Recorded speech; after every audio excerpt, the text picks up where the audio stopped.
ஹரே கிருஷ்ணா. இதுக்கு முன்னாடி பகவத்கீதையில் பார்த்தீங்கன்னா முதல் அத்தியாயத்தில் 2 ஸ்லோகம் பார்த்துருக்கோம். இப்போ 3வது ஸ்லோகம். ஃபஸ்ட்டு வந்து முதல் ஸ்லோகத்துலையும் 2வது ஸ்லோகத்துலையும் திருதராஷ்டிரன் வந்து சஞ்சயன் கிட்ட குருஷேத்திர போர்க்களத்தில் வந்து என்ன நடக்குதுன்னு கேட்டிருந்தாரு. அடுத்த ஸ்லோகத்தில் வந்துன்னா துரியோதன் வந்து பாண்டவர்களோட படையை பார்த்து அவர் என்ன நினைக்கிறாரு, என்ன பண்ணிட்டு இருக்கிறாரு அப்படிங்கிறத கேட்டிருந்தாரு. துரியோதன் வந்து அதுக்கு வந்து துரோணாச்சாரியார் அவரோட குரு ஆச்சாரியர்கிட்ட போயிட்டு பாண்டவர்களோட படைகள் பார்த்து நீங்கள் எந்த பாரபட்சமும் காட்டாமல் நீங்கள் வந்து போர் புரியணும் அப்படின்னு சொல்லியிருந்தாங்க. இது வரைக்கும் நம்ம பார்த்துருந்தோம். அடுத்து வந்து ஸ்லோகம் 3க்கு என்ன பண்ணுறாங்கன்னு பார்க்கலாம். பஷ்யைதாம் பாண்டு புத்திரானாம் ஆச்சாரிய மகதீம் ஷமூம் வியூடாம் துருபத புத்திரேன தவ சீஷ்யேன தீமதா. ஆச்சாரியரே, துருபத குமாரனான உங்கள் புத்திசாலி சீரனால் நேர்த்தியாக அணிவகுக்கப்பட்ட பாண்டு புத்திரர்களின் மாபெரும் படையை பாருங்கள். வந்து துரியோதன் வந்து யார்கிட்ட சொல்றாருன்னு பார்த்தீங்கன்னா துரோணாச்சாரியர்கிட்ட சொல்றாரு. துரோணாச்சாரியார் யாருன்னு பார்த்தீங்கன்னா அர்ஜுனர், துஷ்டத்யுமன், இவங்களுக்கு எல்லாத்துக்குமே வந்து அவர் தான் வந்து ஒரு குரு. ஆக்சுவலாக போர்க்கலையை வந்து எல்லாத்துக்கும் வந்து பாகுபாடு இல்லாமல் கற்பிக்கிறவர். இதில் வந்து பார்த்தீங்கன்னா துஷ்டத்யுமன் வந்து பாண்டவர் படையை வந்து அணிவகுக்கிறதுக்காக இருக்கிறாரு. இந்த சைடு யார் வந்து அதை அரேஞ்ச் பண்ணுறாங்க அப்படின்னு பார்த்தீங்கன்னா துரோணாச்சாரியர். அதாவது துரியோதனோட படைக்கு வந்து துரோணாச்சாரியர் இருக்காரு. பாண்டவர்களோட படைக்கு வந்து துருபதன் இருக்கிறாரு.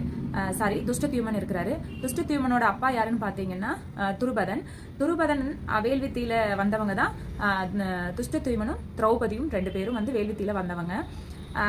துஷ்டத்யுமன் வந்து வேல்வித்தியிலேருந்து வரப்ப வந்து துரோணாச்சாரியாரை அழிக்கணும் அப்படிங்கறக்காகவே வந்தார். அதோட பேக் ஸ்டோரிஸ் நிறைய இருக்கு. என்னன்னு பார்த்தீங்கன்னா அது பெரிய ஸ்டோரியா போகும். ஏன்னா ஃபர்ஸ்ட் வந்து துரோணாச்சாரியார் வந்து துருபதன் 2 பேரும் வந்து ஃப்ரெண்ட்ஸா இருப்பாங்க. இவர் வந்து சத்திரியர் துருபதன்.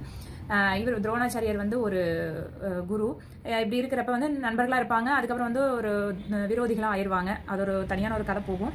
அது பெரிய கதையா போகும். அதை வந்து பழி வாங்குற விதமா வந்து துருபதன் வந்து என்ன பண்ணுவாரு, வேல்வித்தி வளர்த்தி அந்த வேல்வித்தியில வந்து உதிக்கிற வந்து துஷ்டத்யுமன் வந்து வருவாரு. ஆப்போசிட் படையில இருப்பாரு. துரோணாச்சாரியருக்கு ஆப்போசிட் படையில இருப்பாரு. என்னன்னா எதனாலனா இது ஒரு காரணமா பயன்படுத்தி துரோணாச்சாரியை அழிச்சிடலாம் அப்படிங்கிற ஒரு காரணத்தினால இருப்பாரு. இதுல வந்து துரியோதனன் வந்து அந்த துரோணாச்சாரியருக்கு நம்ம குரு ஆச்சாரியர்கிட்ட போயிட்டு நீங்க வந்து இந்த மாதிரி உங்களை அழிக்கிறதுக்காகவே உங்களோட சீடர் வந்து எவ்வளவு தைரியமா துணிவா குரு ஆச்சாரியர் கூட பணிவில்லாம ஆப்போசிட்ல நிக்கிறாரு. வில்லாளியான அர்ஜுனர், உங்களுக்கு தலைச்சிறந்த ஒரு சீடர் வந்து வில்லாளி அர்ஜுனன் கூட ஆப்போசிட்ல நிக்கிறாரு. எதுக்குன்னா நம்ம படைகளை அழிக்கிறதுக்காகவும் உங்களை வீழ்த்தறதுக்காகவும் நிக்கிறாங்க. ஆனா நீங்க எந்த ஒரு பாகுபாடும் காட்டாம அவங்களுக்கு வந்து எந்த கருணையும் காட்டாம நீங்க வந்து இந்த போரை வந்து அவங்கள வீழ்த்தறதுக்கு எல்லா முயற்சியும் நீங்க செய்யணும் அப்படின்ட்டு வந்து துரியோதனன் வந்து துரோணாச்சாரியர்கிட்ட வந்து சொல்றாரு. இந்த ஸ்லோகத்தோட விரிவாக்கம் தான் இது. அடுத்த ஸ்லோகத்தில் என்ன நடக்குதுன்னு பார்க்கலாம். தொடர்ந்து கேளுங்க. ஹரே கிருஷ்ணா.